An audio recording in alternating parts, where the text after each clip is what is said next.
Muito bom dia, boa tarde, boa noite, meu pessoal, minha camaradada. Como é que vocês estão? Como é que vocês vão? Boa noite, Caio. Boa noite, Ney. Pra gente que tá gravando nesse horário é boa noite, né? Pra você que tá ouvindo aqui é bom almoço. Pra você que tá ouvindo o Exato. Montecast. Tudo bem comigo? Como é que você tá? Como é que você tá, Gabriel? Olá, gente, tudo bem? Boa noite para vocês, boa noite para quem está ouvindo a gente aqui, ou bom almoço. Eu tô bem sim, semaninha tranquila, e vamos aí para mais um podcast. Muito obrigado pelo convite aí da Monte, de vocês, por participar, eu fico realmente bastante feliz. Muito legal, Gabriel. E a ideia hoje, pessoal, é a gente conhecer um formato que, pra gente, né, Caio, é um formato, assim, novo da gente não conhecer, né? Não querer um formato novo, mas entendo que ele seja um pouco mais recente do que outros formatos, que é o Precon, né? Hoje fala-se muito desse formato, né? A gente vê muita gente jogando isso. Aqui na Monte, por exemplo, eu sou responsável pela parte da liga, né? Então eu sei que tem bastante gente jogando, é bem legal ver isso. Competitividade é bem bacana, mas a gente infelizmente não teve a oportunidade de jogar ainda e não conhece muito do formato. A gente tá hoje aqui com o Gabriel, que vai nos mostrar esse caminho, como é que faz para jogar esse jogo maravilhoso, que é o Precon também. Gabriel, se você quiser aproveitar isso também em segundinhos para se apresentar um pouco mais formalmente, seria legal também falar um pouquinho das suas redes. Acho que é importante para o pessoal também te conhecer e te seguir nas redes. Perfeito, bem, então para quem frequenta os campeonatinhos de Pré-Conde Tupa da Monte, eu sou o Gabriel, eu sou o administrador, né, o dono da Golgari Adventures. Vocês podem acompanhar o nomezinho aqui. É uma página que, embora a gente não fale só de pré-con de duplas, ela nasce por conta do pré-con de duplas, então é o foco principal da minha página, do canal do YouTube. E, além disso, eu sou um dos membros aí do comitê de regras da Monte, tá lá desde o comecinho junto, participando. Eu não fui um dos fundadores do formato, eu não estava na primeira discussão, mas da segunda em diante eu já estava presente. Então também sou um dos membros do comitê aí. Caramba, muito legal. Nem sabia que tinha comitê e tudo mais. Vou querer saber mais sobre isso, mas antes de tudo, né? Explica pra gente um pouco mais como que é esse formato, quais são as regras do formato, para quem tá ouvindo o podcast também, que talvez não conheça, né? Quais que são as diferenças entre esse formato para um jogo de Commander normal, por exemplo? Perfeito. Então, aproveitando o que o Ney tinha comentado, é um formatinho novo, ele é realmente novo.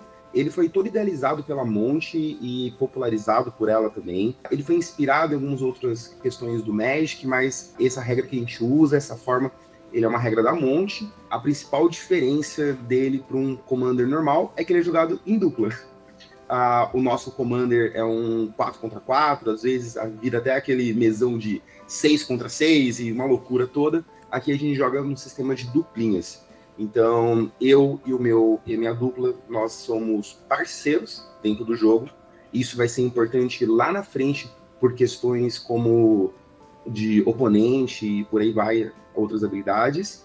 E nós enfrentamos uma dupla de oponentes e bem, e aí sim o mesão funciona de toda forma normal. Então, uma coisa que eu sempre percebia é que dentro do mesão a gente tem aquele esquema de politicagem muito forte. Então, se eu cair numa mesa, num campeonato, sei lá, com o meu amigo e vocês dois, talvez eu ataque vocês primeiro do que atacar meu amigo, ou vocês me ataquem em vez de atacar. E aí fica aquele esquema até meio chato às vezes. E aí eu vejo que esse formato ele vem para sanar isso daqui. Eu tenho um aliado declarado, eu tenho meus oponentes declarados, e obviamente a gente vai se ajudar o tempo todo, e obviamente vocês vão tentar nos prejudicar o tempo todo. Então acho que essa é a principal diferença do normal. Mas não é um Two-Headed Giant ou chega a ser um Two-Headed Giant? O turno ele é compartilhado entre você e a sua dupla? Isso, e essa é acho que a diferença que eu acho mais legal do Pré-Con de duplas, que não é um Two-Head. Eu adoro o Two-Head, acho que ele combina bastante com outros formatos, mas eu acho que dentro do Commander, principalmente no Commander Pré-Con, ele não funcionaria de uma forma tão interessante assim. Então, no Pré-Con de duplas, nós somos jogadores separados. Nós somos um time, uma duplinha, mas cada um tem os seus recursos. E a gente não divide nada, nem os pontos de vida. Então pode ser que durante a partida eu seja eliminado e o meu parceiro sobreviva e ganhe o jogo para nossa equipe. Isso acontece bastante, por sinal. E a gente não compartilha nada. Então, os turnos, os recursos, tudo é individualizado e a gente não joga em sequência. Então, se eu joguei o primeiro, fui o primeiro a jogar, vai ter um oponente, aí depois meu parceiro, outro oponente, aí eu de novo, e assim vai até que o jogo se acabe. Então, eu acho que essa é a principal diferença do Two-Head. E é uma diferença que eu acho muito, tipo... Eu não queria falar melhor, porque são formatos diferentes, mas é o que dá uma distinção bem interessante. Porque, cara, você tem que pensar no seu, mas também pensar em proteger o seu oponente, a sua parceiro, fica uma situação bem interessante. Então essas são a principal diferença que a gente tem. Uma pergunta que eu tenho, Gabriel, é que assim, muitos formatos de Magic, eles têm algum motivo para eles terem o nome deles, né? Então, por exemplo, o Modern ele é muito relacionado com a mudança de layout das cartas, né? Tinha o que a gente chama hoje de Old Frame e Sim. o Modern Frame, né? E aí depois disso tem o novo Frame de novo, né? Mas brincadeiras à parte, o Pré-Con, eu entendo que ele também tem uma relação com isso, né? Porque... Acho que, não sei se pro pessoal é claro, mas eu entendo que quando você fala que é um pré-con, é um deck pré-construído, né? Daqueles que a Wizards mesmo monta e você pode utilizar aquele baralho. É essa a regra pra montar do deck? Perfeito. Que na verdade não tá, né? Mas sim. O pré-com duplas, então o nome é totalmente autoexplicativo. Você joga em dupla e ele é um pré-construído. A Wizards lança decks de Commander... Desde que o Commander comece a popularizar lá atrás, acho que 2012, lança o primeiro deck de Commander, acho que 2012, 2013, algo assim. Eu acho que é 12 ou 13, porque eu particularmente comprei o da Geleva, que é o primeiro. Isso, nessa época do Maraf, né, e uns bichinhos... Isso! É nessa época mesmo, acho que entre 12 e 13. E... Eu acho que esses não foram os primeiros, porque a Geleva, ela é Grixis. E os primeiros pré-cons foram das Wedges, que foram inimigos, né? Então foi Mardu, foi aquela leva que tinha a Kalia, eu lembro bastante Gabi, da Kalia. E eu acho que foi 2011, porque foi um ano antes de eu parar de jogar Magic pela primeira vez, quando eu entrei no meu primeiro hiato. Então, desculpa o corte aí, mas é porque não, mas é legal. Eu sou antigo, eu sou vovô já, e eu lembro dessa época. Não, imagina. Eu falo de 11 e 12 também, porque é mais ou menos quando eu começo a jogar Magic, e eu era uma criancinha, tipo, acho que eu tinha meus 10, 11 anos na época, 12, 13 anos, e aí eu começo faço essa assimilação. E de lá pra cá, o Wizards vem lançado cada vez mais coleções, a gente tinha 4 por ano, e hoje a gente tem, sei lá, toda coleção lança pelo menos 2, a galera surtou porque não teve em Homem-Aranha e não vai ter em Avatar, então a gente tá tendo bastante Commanders novos, o que possibilita um formato mais diverso. Então a gente joga com uma lista original que a Wizards faz, a gente não pode fazer modificações nenhuma nela. Então, eu quero trocar um terreno básico por uma FET, por uma Shock. Não, isso não pode acontecer. A lista tem que ser original. A única coisa que a gente permite é que, para até facilitar o acesso aos decks, você não precisa ter necessariamente a carta da edição. Então, se eu posso usar o meu Soring que saiu na última coleção para fazer um deck da Kylie de 2011, por exemplo. Isso também está válido. Aí, para quem gosta isso era uma coisa que eu ia perguntar mesmo. Então, não tem nenhuma modificação no deck. Vamos supor que tem uma carta muito ruim no deck, eu não posso colocar um terreno básico no lugar dela. Não. Lá no comecinho do formato, a gente até fazia com que isso acontecesse. A pessoa não tem uma carta, então a gente coloca para poder utilizar o deck ou algo assim. Mas... Porque tem algumas cartas que às vezes são tão ruins que é melhor não ter, né? Às vezes eu prefiro terreno básico no lugar. Mas hoje a gente evita ao máximo isso que aconteça nos campeonatos, mas na regra oficial não pode. Então eu tenho que ter a lista original, até porque tem alguns terrenos que eles são tão ruins que vale a pena colocar um terreno básico no lugar. Só que aí decks... Sim, com certeza. O deck já começa a ficar desbalanceado. Então, para evitar esse problema, a gente falou que não, tem que ser a lista original, bonitinha, 100%. Claro, chegou na lojinha, perdeu uma carta, aconteceu alguma coisa, aí conversa lá com o TO e ele vai provavelmente ajudar você a colocar um terreno básico, vai verificar e tudo mais. Mas, em regra, não. O que eu posso é dar meus pimps, né? Então, você pega eu tenho meus pet decks aí, que são meus favoritos, e eu vou tunando eles, assim, a ponto de eles custarem o preço de um Commander normal meu, só de pimps, mas eu acho que vale a pena. Eu tenho uma pergunta, Gabriel, que é o seguinte. O exemplo que eu dei, né, da Geleva, o deck original, a Geleva é o comandante, né? Mas sim, ela tinha mais 2 outros comandantes que vinham dentro do deck, porque, né, tem a mesma identidade, né, de cores, que eram o Dekuzar e o Traximundar. E aí eu poderia alterar para qualquer um deles. O mesmo válido pro Pré-Con também? Eu posso fazer isso? Boa pergunta. Isso, é válido. Principalmente porque uma das coisas que eu tento fazer com que as pessoas... Que elas não foquem, tipo, esse é o deck do Valgavoth, esse é o deck do Winter. Não, esse é o deck, o Punish, a punição da dor lá. Para elas entenderem que o deck, ele tá fechadinho e ele te sugere o Valgavoth, mas você pode usar qualquer outro comandante desde que ele tenha todas as identidades do deck, desde que ele possa estar na zona de comando. Então, dentro do deck, você pode mudar tranquilamente. Não, Isso legal. Eu falo isso porque, por exemplo, quando eu comprei o deck, a Geleva especificamente, se eu não me engano, porque faz quase 12 anos aí, né, quando eu joguei com o deck. Eu lembro que a Geleva, ela tem um ETB, se eu não me engano, né? Então você tinha que colocar o seu comandante na mesa, e aí ela fazia o efeito, e você tinha que esperar alguém matar ela, porque não tinha nenhuma forma de dar flicker, bounce, alguma coisa assim, pra você poder fazer ela de novo e ativar a habilidade de novo. Então, eu achava particularmente muito ruim por conta disso. Eu dependia que alguém matasse ela. Eu não ia ficar, tipo, gastando as minhas emoções no meu bicho pra depois colocar na zona de comando, pagar 2 a mais. Então, assim, muito rolê. E aí eu usava muito o Necruzar por conta disso, porque ele já tinha algumas coisas dentro do deck que favoreciam a habilidade estática dele, né? Pra quem não sabe, o Necruzar, ele, toda vez que alguém compra uma carta que não é você, toma 1 de dano. Então, no deck já tinha, por exemplo, o Spiteful Visions. Começava a dar dano no oponente de uma maneira muito mais acelerada, né? Então, era uma coisa interessante. E aí a gente até comentou, né? Ah, dá pra fazer uma pequena mudança? A pequena mudança que eu fiz na época no meu deck foi tirar uma cantrip qualquer e colocar um Treasure Cruise. Eu acho que ficou no mesmo nível, mas as pessoas acharam que foi muito. Talvez tenha ficado muito.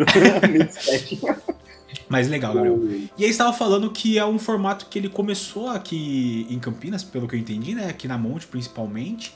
E aí você hoje faz parte do comitê, né? Hoje esse comitê é composto por quantas pessoas? Como é que a galera faz para discutir sobre isso? O que vocês discutem? Lá atrás, há esse 1 ano atrás, quando o Eduardo idealizou com os juízes, com a galera da Monte, criar o formato, ele criou o formato. E esse formato começou a acontecer quinzenalmente. Então, a Monte nem estava no prédio atual, ela estava lá no antigo prédio ainda, que faz mais ou menos 1 ano, junto com a mudança, basicamente. Começou a acontecer lá quinzenalmente esses campeonatinhos. E, cara, eu gostei muito de primeira, assim, foi amor à primeira vista com o formato. Na época, eu não tinha pré-cons, a não ser os de Senhor dos Anéis, que eu colecionava os 4. E aí eu falei, putz, quero lá jogar com o Sauron, agora vai dar pra jogar, vai ser equilibrado. E, cara, eu gostei muito, achei muito legal. E aí, na época, eu tinha uns amigos que também gostaram, e falaram, putz, o formato é bem mais legal, tal, fica equilibrado, não fica focando em ninguém. E a gente fez um pequeno grupo com os amigos lá que estavam interessados, pra gente marcar ocasionalmente um for fun pra jogar quando não tivesse campeonato. E esse grupo foi crescendo, o campeonato foi crescendo, esse grupo... E hoje a gente está com 150 membros só do interior aqui, interessados no formato. E aí, dado toda essa movimentação de chamando, pedindo pro Eduardo, pelo amor de Deus, fazer semanal e não quinzenal mais, e todas essas questões, eu fui acabando virando um porta-voz da comunidade para as lojas, por ter uma boa entrada. E não sei ao certo assim, o que fez isso, mas acho que foi só a administração lá de mandar as listas, arrumar dupla para as pessoas, que acho que foi o maior problema que a gente teve. O cara quer começar e ele não tem amigo para jogar, tipo, que quer jogar o formato, apresentar ele pra galera, fazer essa introdução aqui na região. Aí quando eu já tava nessa esfera toda aqui, tipo, de as pessoas, as lojas, entendiam que eu era uma pessoa para ligar loja à comunidade, o Du criou o comitê, para fazer um comitê de regras. A gente estava tendo um problema com um deck específico. Aí, nesse problema específico, o Eduardo falou, a gente precisava ter um comitê e tal. Ele falou, então, vamos fazer um comitê, tá? Tem eu e você, e quem mais? Aí eu sugeri alguns outros nomes, então, tipo, eu achei que precisava muito ter um juiz. E aí a gente tem um juiz hoje lá, que é o Paco, um abraço pro Paco. Aí a gente tem a Maria Eduarda, né, a Duda, que ela faz toda a movimentação de coleta de dados, ela cria um BI, que inclusive eu mandei o site para vocês, acho que vai estar aqui na descrição, o site do comitê. Então, toda a informação de metagame, para as pessoas entenderem porcentagem de vitória, tudo. Ela entrou, aí entrou também o Felipe Alfoze, que é uma outra pessoa que está por dentro assim, do formato, por dentro de pré-construído mesmo. E, por fim, o Thiago, do Diário Planalto, ele também é membro do comitê. E aí eu acho que todo mundo traz todas as ideias possíveis e a gente fez da melhor forma possível, tá lá montadinho o comitê. E é bom que, embora a gente decida as coisas de uma forma conjunta e ligada a monte, outras esferas que também fazem o pré-con de duplas utilizam desse mesmo esquema. Então a gente conseguiu padronizar isso de uma forma impressionante, assim, não só na região, mas também em São Paulo. Então foi uma vitória pra gente. Legal. Você comentou do Thiago, né, do Diário Planalto, e eu acompanho o canal dele no YouTube, e eu me recordo de quando ele começou a fazer torneios, né, que eram os pré-campeonatos, que eram justamente campeonatos de pré-com. Mas naquela época, pelo menos nos primeiros, né, ainda não tinha essa questão de ser um formato de duplas. Ainda era um campeonato individual. E uma das coisas que eu lembro, eu não sei se foi na segunda edição do pré-campeonato ou na terceira, mas eu lembro assim que foi mais ou menos numa das primeiras, que eles proibiram o deck do Zafai, né, que era o deck Izzet de Strixhaven. Aí você até comentou de banimentos, né? Eu não sei se já pode entrar nesse assunto ou não, mas... Eu só queria fazer um comentário muito rápido, Caio, porque como eu tava falando, eu sou responsável pela liga, né? Eu que faço as planilhas da liga, então quando eles querem, eles me xingam, né? Mas essa coisa que o Gabriel tava falando, que o pessoal é muito unido, dá pra ver pelas listas das pessoas que estão jogando. Porque apesar de ser normalmente a mesma lista, vamos dizer assim, as mesmas pessoas, normalmente não são as mesmas duplas. Tem uma ou outra dupla que sim, é bem constante, né? Não sei se é por costume, por amizade, mas também é jeito de jogar. Mas eu vejo que tem muita gente que não necessariamente joga com a mesma pessoa sempre.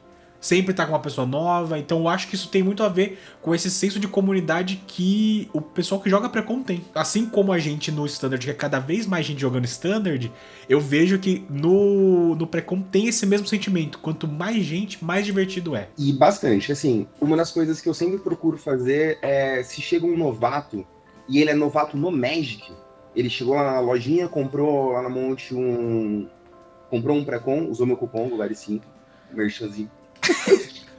Comprou lá o pré-conzinho e ele quer jogar, mas ele não tem um amigo, ele não sabe direito. Eu sempre procuro, tipo, ou eu, ou a Duda, ou uma das pessoas que estão desde lá do comecinho, jogar com ele de dupla. Tipo, vamos jogar pra te explicar tudo. E a pessoa entra dentro do grupo.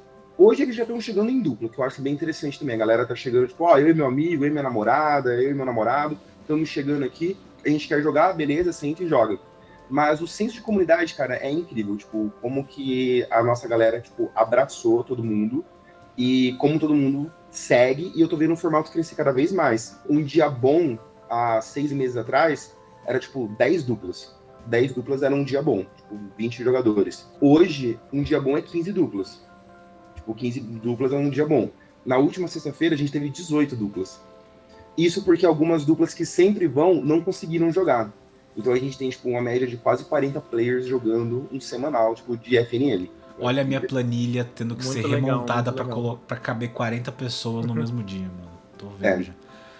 Cara, é bem interessante mesmo, assim. Tipo, a gente teve 18 na última vez. Muito isso legal com umas duplas que sempre estão não puderam ir.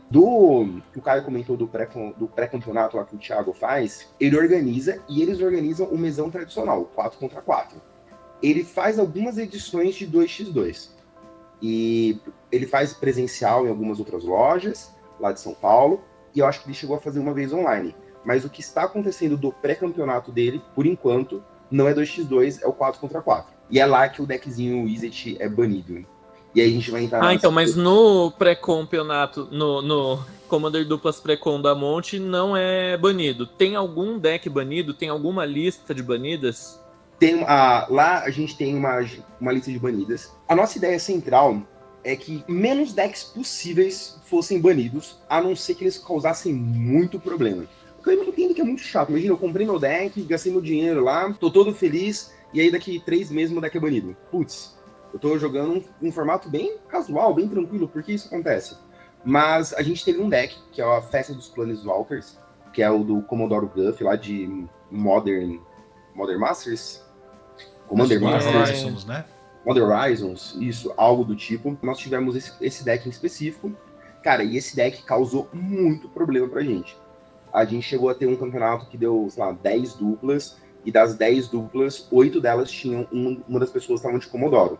E aí foi a Caramba! foi a época que a gente falou, olha, o comitê precisa se posicionar e a gente precisa entender isso daqui, pro Comodoro não virar um problema e as pessoas deixarem de jogar por causa dele. Então, nesse período, o Guff foi banido, o deck como um todo. A gente tem todas as justificativas lá no nosso site do porquê do banimento, explicando ponto a ponto. São, acho que, 6 ou 7 explicações e motivos. Mas, basicamente, é um deck difícil de lidar. Os pré-cons, eles não têm interação com o Planeswalker, porque ele é um deck pré-construído. É um deck que ele estava fazendo win rate de vitória, assim, surreal. Então a gente tava estragando o metagame. E aí a gente decidiu que esse deck estaria banido. E aí ele permanece banido. Mas não temos outras. Pelo menos por agora, eu não vejo outros decks perto de causar um impacto. Pra galera que gosta de dados, o nosso BI foi atualizado com a última liga da Monte. E agora, depois de 2 ligas que o deck está banido, que nós tivemos um deck que chegou no porcentagem de vitórias dele. Com ele 2 ligas banido. Então ele tava realmente um problema gigantesco. Aí por isso que o Comodoro acabou banido. Uhum. Eu tenho uma pergunta, Gabriel, antes da gente entrar... Assim, eu vou fazer uma pré-pergunta antes da pergunta que eu queria fazer. Mas hoje só existe um deck banido? E assim, uma pergunta honesta. Assim como eu perguntei, posso trocar o comandante? Tem algum deck que o deck ele é permitido desde que o comandante seja outro? Também. Então, o deck da Geleva é banido, mas se for o Nekuzar pode. Algo nesse sentido existe? Eu ia perguntar isso também. Perfeito. Isso é uma coisa que a gente estudou, inclusive pro Guff, que era banir ele como comandante e você puder usar uma alternativa. Para ele, no nosso playtest não funcionou, tipo, a gente testou ele com algumas combinações com as outras 2 lendárias, que é o Leonor e a Narcê, não funciona. Nossa, o deck continua opressor, um pouquinho menos, mas ainda fica muito opressor. Então, por isso que ele tá banido como um todo. Mas a gente entende e aí eu falo, acho que pelo comitê como um todo, que se algum deck for ser banido, a gente vai primeiro banir o comandante que tá dando trabalho. E depois banir ele, o segundo comandante, até que não tenha mais opções e a gente tenha que banir o deck. Porque, cara, vocês jogam outros formatos de Magic, deve ser um saco você ter uma só cartinha que você comprou e tá todo feliz, ela ser banida do nada. Mas vocês entendem que a justificativa, tipo, o problema é pelo bem maior, né, do formato, da jogabilidade. Sim. Então a gente tem algumas interaçõezinhas assim de a gente pensar em banir alguma lenda como comandante e poder usar no deck, mas não ao contrário. Mas hoje não temos também. Legal. Assim, a gente aqui como jogador de T2, né, Caio? Às vezes não é do nada que as coisas são banidas, né? Às vezes tá sentindo o cheiro faz meses, tá? Mas obviamente que é diferente também, né? Hoje... Mas então, voltando à pergunta, só esse deck hoje é banido? Não, hoje só ele tá banido. Nossa, eu tinha assim 90% de certeza de falar, todos os comandantes de eminência também são banidos. Não, aí 2 pontos que eu acho bem importantes sobre isso. Primeiro, os decks de Secret Lair, a Wizards inventou de lançar pré-construídos de Secret Lair. Eles são todos válidos. Você pode usar, tipo, todos que você quiser. Alguns são bem fortes, outros nem tanto. Mas você pode ir lá jogar com eles, porque todos são liberados. E sobre os decks de eminência, cara, eles são muito ruins. Eu tenho uma suposição sobre isso. Eu imaginei. Eu já ouvi dizer, porque, por exemplo, alguém tá falando assim... Porque assim, eu já joguei Commander fora do pré-com, né? E assim, Edgar Markov é extremamente opressor. O cara faz qualquer coisa, tem um vampirinho ali. E aí, de repente, ele tem 40 vampiros, tá te batendo com 40 vampiros e o Markov nem saiu nem imaginou sair da zona de comando. Só que, ao mesmo tempo, inclusive eu acho que foi um vídeo que o próprio Thiago postou, né? Do Diário Planalto. E não dá pra jogar com o deck, porque... Beleza, o Markov é muito forte, só que não tem vampiro de custo baixo. Os vampiros que tem são custo alto. E os terrenos que tem são 2, 3 cores, mas são 2, 3 cores viradas. Então, você vai começar a fazer coisa que você já perdeu. Então, no caso dele, imagino que seja assim. Do Dragon também, imagino que seja assim. Sim. Teve um tempo atrás que eu comprei a Maga, que inclusive vem a Cass de subcomandante. Eu tenho ela aqui atrás, é a Inala. Uhum. Tem eminência também, e eu falei, putz, meu nostalgia e tal, vou jogar com ela. E aí, se vocês forem na página, lá no começo da página, eu sempre faço uns reviews dos campeonatos que eu jogo, cara, só derrota, a Inala é horrível. O deck dela é muito ruim. O meu deck de Commander era bom porque eu mexi 100% na base de mana dele, 100% nele. Então, assim, não tinha como. Os decks de eminência, eles são todos legalizados, tipo, você pode jogar com eles. Recomendo nem um pouco. Até, primeiro que eles causam medo, né? As pessoas veem o Ur Dragon, vê o Markov e falam, vou bater em você. Já vai em cima, Você tá apanhando e você não tá nem conseguindo fazer nada, então, tipo, é bem, bem complexo. Eu tenho uma visão, assim, inclusive eu acho que a própria Wizards já falou isso abertamente, sim, é uma publicação, tipo, oficial deles, assim, de que chegou um momento onde os decks pré-construídos, eles perderam um pouco do que eles eram. Eu acho que os primeiros, eles eram um deck que você pegava para melhorar. Então, tinha até algumas publicações falando de, olha, tem 10 cartas que elas são ruins no deck, para você tirar e você melhorar do seu jeito, para você ir modificando com o tempo. Hoje, eu acho que desde Strixhaven para frente, os pré-cons, eles são feitos para você comprar, shieldar e jogar. Você não precisa mexer neles, eles jogam muito bem. Se você quiser, ok, dá para você ir ao infinito. Mas nenhum deck é ruim, depois dos novos, pelo menos. Mas se você pega os antes de Strixhaven, cara, é difícil você achar um bom. Eu sou muito fã da Meren, inclusive a Golgari da página, né? Porque eu sempre joguei de Meren e, cara, tem um pré-con dela. E aí, obviamente, eu fui montar quando a gente começou a jogar. E o deck é injogável, não dá pra jogar com o deck. Lembro do Gavin, ele comentar um pouco o porquê disso, né? Ele tinha um podcast junto com a Melissa Dettora e eles trabalhavam muito na questão do casual, né, dentro lá da Wizards. E o motivo dos decks terem mudado esse perfil é por conta que, no começo, os decks de Commander eles eram lançados uma vez por ano. Se eu não me engano, entre a primeira coleção de Commander e a segunda teve até um gap de 2 anos. Teve alguns... Nem todos os anos tinham decks de Commander. Então, nesse período, como saía muito pouco deck de Commander, o que eles pensaram? A gente precisa agradar um público maior possível. Então, se a gente lançar aqui só o comandante principal e não ter outro apelo dentro do deck, ele não vai conseguir agradar tantas pessoas. A pessoa vai ter que esperar 1 ano até sair um deck que seja do interesse dela. Então, vamos tentar colocar aqui dentro desse deck mais de um tema, colocar um outro subtema que vai para outro lado, porque daí se a pessoa não gostar do tema principal, ela tem um outro caminho para tentar seguir. E até uma das coisas que eles fizeram para tentar agradar um público maior também foi colocar conscientemente, né, cartas que poderiam ser staples de Legacy dentro dos decks de Commander. Porque a ideia é uma forma da gente lançar staples direto pro Legacy, vai atrair esse público e vai ajudar os decks também a sair das prateleiras. Aí eles mudaram um pouco isso justamente porque, a partir dessa época de Strixhaven, até um pouco mais recente, os decks eles pararam de estar atrelados a 1 ano. Strixhaven, se eu não me engano, foi o último que teve o número, né? Se você olhar ali a sigla da coleção, ela é associada com 1 ano que ele foi lançado. Perfeito. A partir daí, foi sempre associado à coleção, né? Então tinha lá a sigla da coleção e um C de Commander. Então, como eles começaram a lançar muito mais decks, aí a mentalidade deles mudou em relação a isso. Agora a gente não precisa tentar agradar um público gigantesco. O que a gente pode tentar fazer? Para quem quiser montar um deck de Commander com as mecânicas dessa coleção, vamos dar para eles uma base. Então, se a nossa coleção tem um tema de soldados, vamos tentar fazer uma base de pré-con de soldados que a pessoa possa comprar esse deck junto às cartas da coleção e brincar, né, com isso. Porque às vezes só as cartas da coleção não são o suficiente para você fazer um deck de Commander. Em Phyrex eu lembro bastante disso, né, de proliferar, de Poison. Então na coleção principal de Phyrex você não tem Poison suficiente para você fazer um deck de Commander. Então vamos pegar, montar um deck de Commander com esse tema e colocar bastante carta suficiente para quem quiser montar um deck de Poison, de proliferar, que essa pessoa consiga, né? Para complementar. Inclusive, observando as listas, é muito raro acontecer de sair uma carta nova na coleção e ela está no Commander. Pouquíssimas vezes acontece. Justamente, eu imagino que se você quer mexer no deck, a coleção tá aí, então joga para release, pega a sua cartinha e joga. Então, acho que tá sempre... Deve dar vontade, né? Pra jogar de pré-con e pensa, puxa, mas tem essa carta na coleção que ia ser tão boa no meu deck. Me mexe muito.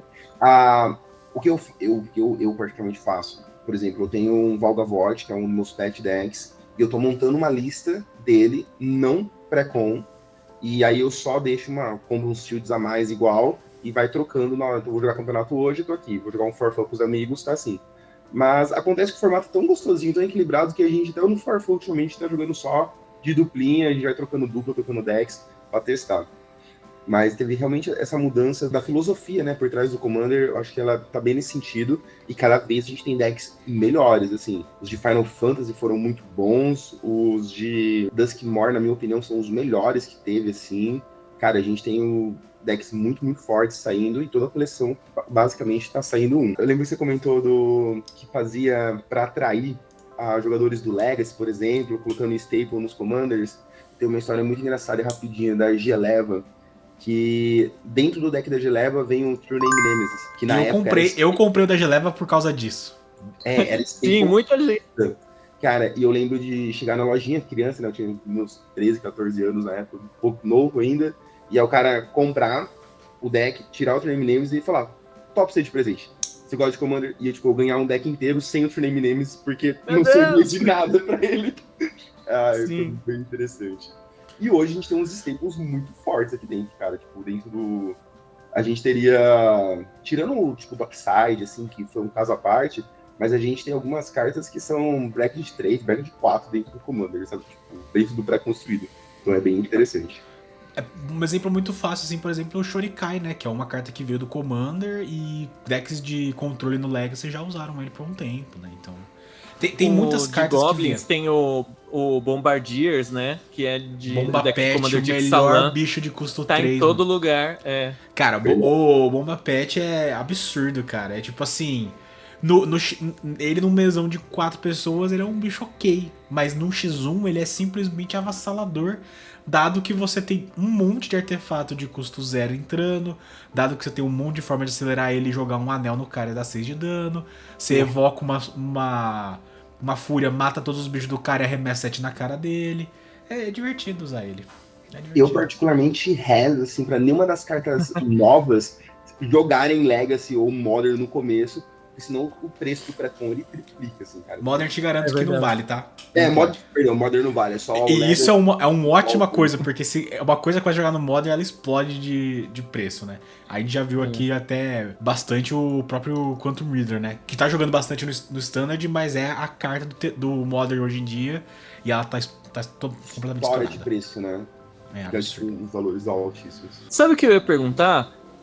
Porque você comentou, né, que atualmente tem só um deck banido, não tem outros decks banidos, mas assim, essa lista, ela vale só pra jogar na Monte? Tem outras lojas que dá pra jogar esse formato também? É as mesmas regras ou tem alguma diferença? Como que funciona?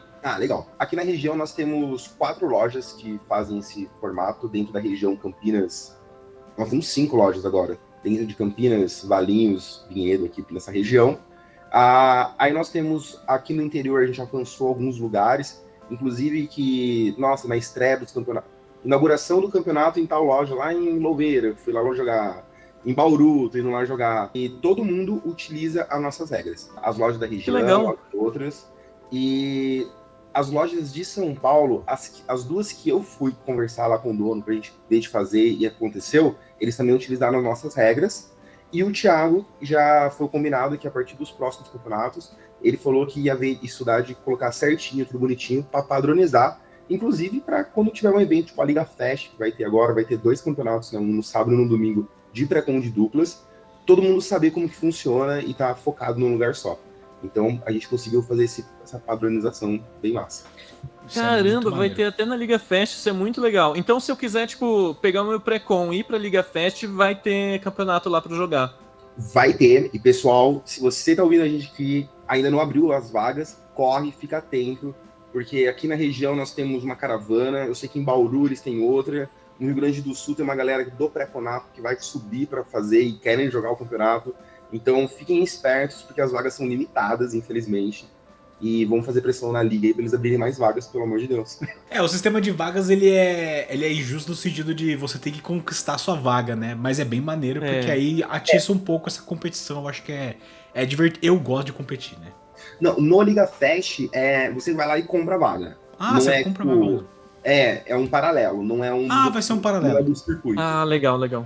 Eu acho que assim, tem potencial, exatamente, assim, como eu já falei desde o começo, né? É um formato que ele é relativamente novo, né? Mas é um formato que ele atrai muito, porque quando você falou, né? A gente pensou em criar, a gente se baseou em algumas coisas, a primeira coisa que veio na minha cabeça foi Commander 500, né? Que é uma coisa que acontece, um gasto fixo, né? E o pré-con, querendo ou não, ele é um gasto fixo, né? A pessoa... Perfeito. Óbvio que cada loja tem a sua política de preço, mas de uma maneira geral, o preço do produto vai estar numa certa faixa, então você não vai gastar muito mais do que outro. E de uma maneira geral, os decks eles vêm com um preço muito parecido, né? Quando você vai comprar eles fechados, acredito eu, né? Imagino que seja por aí. Então você meio que padroniza por preço sem padronizar por preço também, né? Você usa outro argumento, mas tá ali também nesse ponto. Assim, eu achismo meu, Gabriel. Se eu estiver viajando aqui, pode me xingar também. Não, os decks eles saem basicamente no mesmo valor. De novo, a não ser quando tem um hype gigantesco. Na edição de Tarkir que a gente teve, todo mundo, o deck de dragões lá da Urene, todo mundo ficou, meu Deus do céu, quero esse deck, e as pré-vendas esgotadas antes de mal começaram, aí esse deck subiu um pouco de valor. Hoje ele já tá abaixando um pouco, mas normalizou. Então, claro, depende da coleção. Um deck que sai numa coleção tradicional lá de 2 deckzinhos, tipo, por exemplo, a gente vai ter a coleção de Lore ano que vem, né? É a primeira? A primeira, é isso mesmo. Eles vão lançar 2 Commanders. Esses decks, eles tendem a vir com um preço menor do que o de Tartaruga Ninja, por exemplo, que vai ser a em sequência. Mas por uma questão de universo Beyond, uma questão de, não de power level, mas uma questão de coleção mesmo. Quando você estava comentando dessa questão de atrair jogadores e tal, eu, pessoalmente, abandonei um pouco o Commander por 2 motivos assim, principais. O primeiro, que a parte da politicagem era algo que me incomodava bastante, porque às vezes você está jogando numa mesa e as pessoas elas têm diferentes visões do que é uma ameaça ou não. Então, alguma carta que para você claramente não é uma ameaça, as pessoas ficam desperdiçando remoção. E aí, quando a outra pessoa tá com algo que vai virar o jogo, ninguém faz nada. Então, isso assim me deixava um pouco tiltado. E aí, né, para você jogar Commander e ficar tiltado, é melhor nem jogar então, né? Concordo. E outra coisa que me incomodava bastante era por conta de diferença de power level entre os decks. Porque na época, né, não existia ainda os brackets. E aí você chegava na mesa e falava, meu deck é power level 7. O meu também é power level 7. Mas aí você vai ver, um tem a força de um pré-con e o outro já é um negócio quase CDH. E as duas pessoas falam que é power level 7, né? Tudo é power level 7. Então, esse tipo de disparidade, assim, me deixava também bastante chutado. E foram essas 2 coisas que eu acabei abandonando. O fato desse campeonato ser pré-com e de duplas meio que elimina essas 2 coisas que me incomodavam no jogo. Então, assim, conhecendo um pouco mais pelo que você está explicando agora, parece realmente extremamente divertido e eu fiquei bem curioso para experimentar, né? Porque pelo fato de serem pré-cons, vai estar puxando ali para um power level um pouco mais próximo um do outro. E pelo fato de você estar de dupla, não tem muito essa questão da politicagem, né? Lógico que às vezes você vai pensar um pouco diferente do seu oponente. Eu não sei o quanto que você pode conversar com a sua dupla no meio da partida, se é liberado falar qualquer coisa, ou se às vezes, né, tem alguma estratégia de comunicação ali com a sua dupla. Mas não vai ter essa questão de politicagem, né? Porque é uma dupla contra a outra. Então, assim, achei muito, muito interessante mesmo. Os 2 pontos que você colocou, eles são 2 pontos muito verdadeiros, assim. Não tem politicagem, porque tá definido quem que é dupla e quem é oponente, não tem essa. Isso eu acho interessante falar, você pode conversar com a sua dupla, mas a gente não permite que mostre a mão, mas eu posso falar, por exemplo, olha, eu tenho um global, eu tenho uma remoção, eu consigo lidar com isso.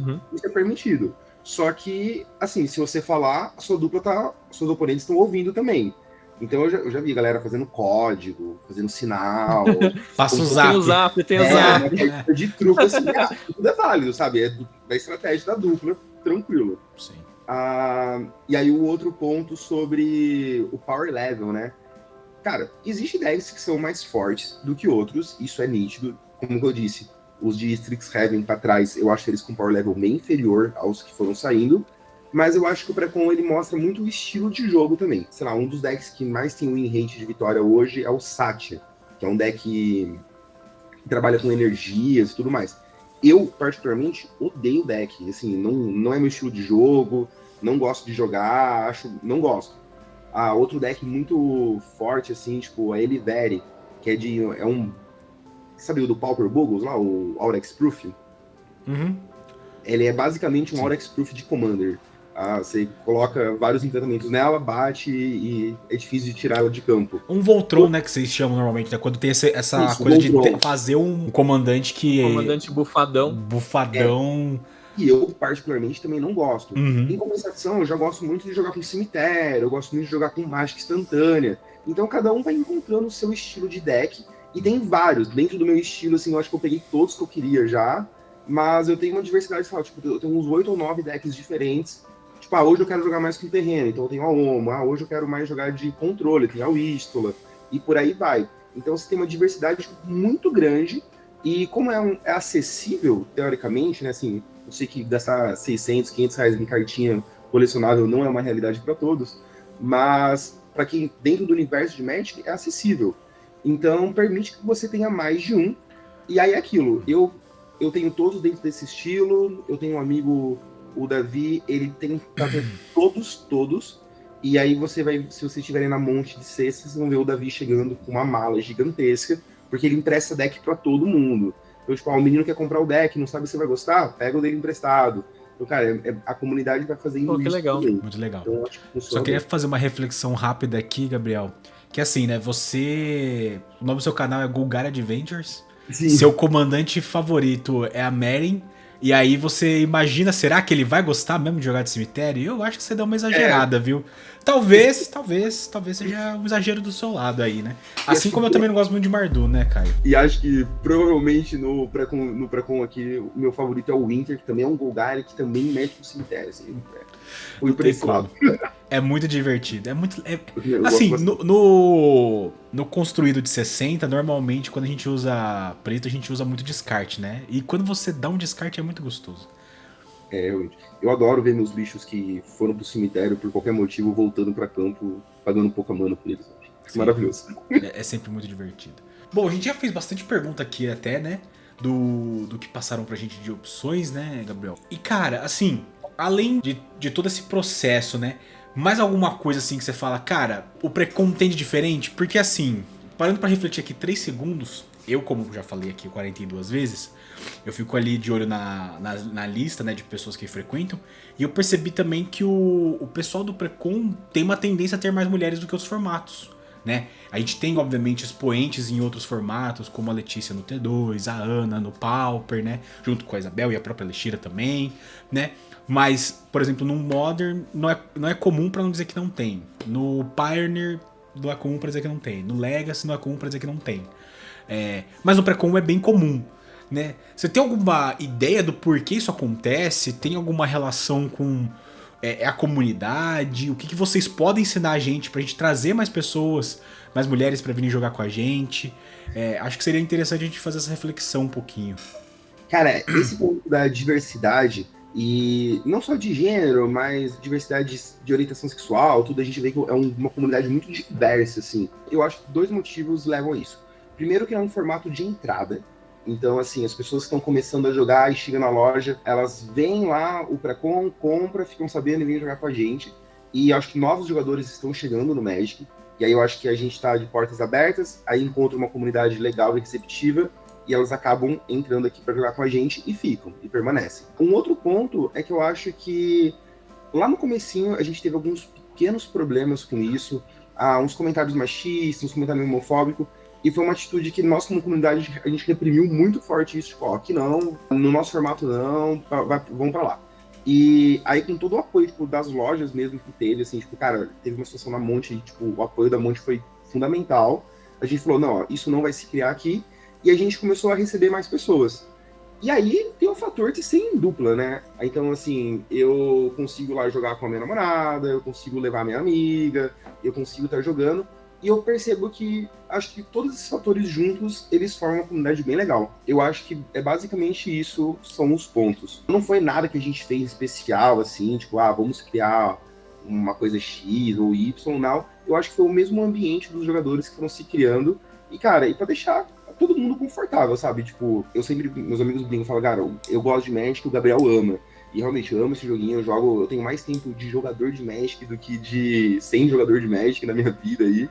Mas ainda assim é um hobby, sabe? Tipo, a gente sai de sexta-feira do trabalho e vai lá jogar. Eu quero ver meus amigos, eu quero me divertir, eu quero dar risada. Imagina você fazer isso num ambiente desconfortável, tipo, sei lá, por comentários, por olhares, coisas do tipo. Então a gente tem essa ideia de tentar ao máximo possível controlar isso. Casos vão acontecer e sempre acontecem, mas a gente resolve de uma forma muito boa, assim. E aí a forma é afastando a pessoa, sabe? Tipo, não sabe viver em sociedade, não vive em sociedade. Tipo, fica isolado na sua casa. E eu acho que esses foram os pontos cruciais, assim. Legal. E isso é uma coisa que a gente percebe até mesmo no próprio Standard, né, Caio? a comunidade, a nossa comunidade ela é muito assim, né? No geral, falando assim, monte, né? De ser muito inclusiva, de trazer as pessoas, de dar um apoio pra pessoa poder jogar a primeira vez. Pô, cara, a gente tem um grupo lá, a gente manda mensagem, galera, eu preciso de um deck pra jogar T2 hoje. 3, 4 pessoas falam, ó, eu tenho isso, isso e isso. Pode não ser assim, o tier 0 do formato, né? Não é sempre ter um Vivi dando sopa, mas sempre tem um deck bacana pra você se divertir, pra você brincar. A comunidade da Monte, ela tem esse ponto. Eu acho que o que você falou de ser um formato de entrada e que também necessita, entre aspas, né? De uma dupla, faz com que a pessoa faça exatamente o que você falou, né? Pô, vamos jogar comigo. E aí, a pessoa que tá do seu lado ali vai acabar aproveitando a deixa e indo com você e tal. Então, talvez seja isso, né? Fico feliz da gente já tá fazendo o que a gente pode nesse sentido, né? De acolher o pessoal, chamar pra jogar junto, dar o apoio. Mas a gente precisa ter mais isso, né? Eu acho que o ideal seria a gente estar que nem a média do mundo, né? Então, metade da população são mulheres, metade das pessoas que estão jogando são mulheres, né? Uma população muito grande. Eu não sei estatísticas aqui, tá? Então, por isso que eu vou deixar dessa forma. Mas pessoas que não aproximadamente. Aproximadamente, assim, eu digo assim, não ter necessariamente uma maioria esmagadora hétero, por exemplo, uma pessoal da comunidade LGBTQIAP+, né? Seria interessante ter isso, né? Então... E até...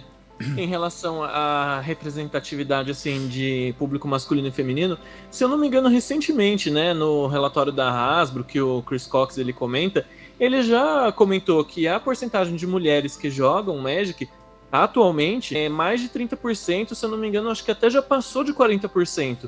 Mas quando a gente olha muitas vezes para a loja, para o cenário da loja, não é esse cenário que a gente vê, né? Como o T2 que o Ney comentou, no Pioneiro, a gente quase não vê esse público feminino, mas ele existe, ele até já joga, né? Já tem uma quantidade grande de mulheres que jogam Magic. Então, muito legal que né, nesse formato né, de pré-con de duplas, tá dando essa segurança para que essas mulheres possam vir para a loja jogar também. Então, isso é muito legal, muito bacana mesmo. Mas eu entendo que toda a comunidade, assim, o estigma, né, do campeonato de Magic, da loja de Magic, ser um reduto de pessoas não tão legais assim, ele tá passando, ele tá acabando, e, cara, a Monte tá na frente da Unicamp, né, tipo, eu tive o prazer de fazer a faculdade lá dentro, eu falo, cara, diversidade gigante em todos os ambientes, obviamente que atrai um público, e obviamente que esse público vai começar a jogar card game, porque é muito bom jogar card game. Realmente, é muito legal, né, a gente poder jogar com todo mundo, né, eu acho que... E a gente busca isso, né, a gente falou desde o começo, tipo... Pô, a gente quer cada vez mais pessoas jogando com a gente, né? É um jogo que eu brinco muito, né? Às vezes não é o Magic, é o Gathering, né? É juntar o pessoal, é jogar, é se divertir, é conversar, é brincar, né? Tem hora que a gente quer competir também, né, cara? A gente quer um pouquinho mais chato nesse sentido. Mas a gente criou uma comunidade muito bacana no geral. Olhei. E eu acho que a competição, ela é muito importante, assim, sabe? O pré-con de duplas, ele fica num meio termo aí entre o for fun 100% e o extremo competitivo. Mas, assim, a gente tá na Liga da Monte, as premiações são muito boas, o top de ranking da semana, cara, 18 duplas pagando inscriçãozinha, imagina quando não dá o poste no final. Cara, é muito bom, é atrativo. Então, eu vejo que as pessoas, elas se importam em ganhar, ninguém tá lá só pra brincar e dar risada. É o melhor dos dois mundos, parece. Isso. Só que é um negócio leve, sabe? Tipo, cara, se eu perdi de um amigo, eu perdi de um cara que tá começando agora, e tá tudo bem, sabe? Vida que segue, vamos jogar próximo, semana que vem tem mais. Então, eu acho que a gente pegou isso mesmo, o melhor dos dois mundos e uniu, e no final do bimestre, você vai ver aquela briga assim, entre aspas, né, aquela correria de, preciso ganhar de fulano, eu preciso que fulano perca porque eu quero um playmatch, uma camiseta lá da Monte, escrito campeão. E isso acontece em todas. Cara, é muito bom. Você não faz ideia, Gabriel, quanto de inbox que eu recebo no final do bimestre, viu? Errou não sei o que. Brincadeira. Não acontece com frequência, mas já aconteceu da galera falar, faltou isso aqui. E é engraçado que assim, né, a maneira que é feito, né, como vocês fazem muito essa... semanalmente, né, acaba mudando umas duplas, e até aí tudo bem, é correto, normal, né? Não precisa ser em pedra as duplas por bimestre, né? Não, mas aí eu tenho que anotar cada uma das pessoas. Então eu pego lá e tenho que anotar, tipo, o Gabriel ganhou, fez 3 vitórias. O Gabriel fez 3 vitórias, a dupla dele também.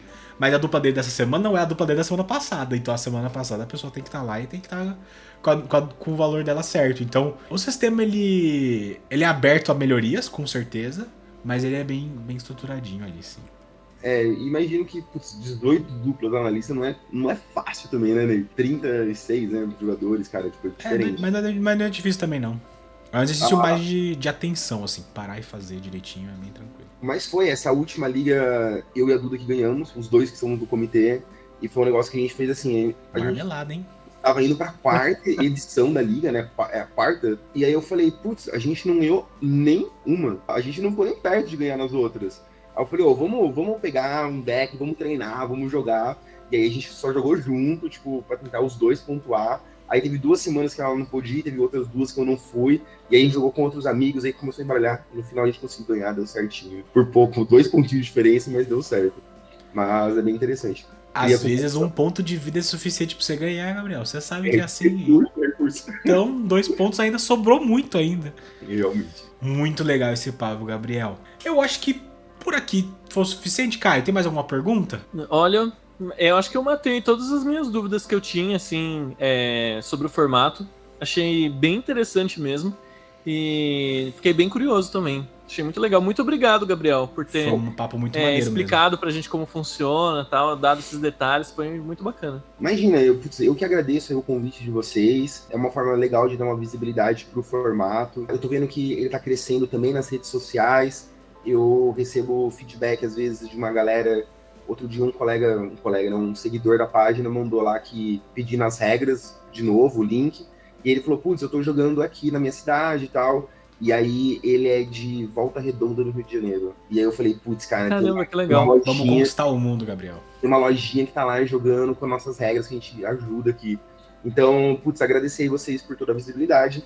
E, pessoal, vou novamente aqui, eu tenho uma página no Instagram e também no TikTok, mas eu também tenho um canal no YouTube. Ele tá pequenininho ainda, toda a atenção até pela questão de trabalho, no último bimestre foi focado aí no Instagram, mas a gente tá com planos reais e sólidos, assim, de aumentar o conteúdo no YouTube e voltado pro Pré-Conde Duplas. Então, se puderem acompanhar, seguir a gente lá também, eu agradeço bastante. E nas nossas redes sociais no Instagram, pelo menos semanalmente, aí sai um conteúdinho sobre o Pré-Conde Duplas.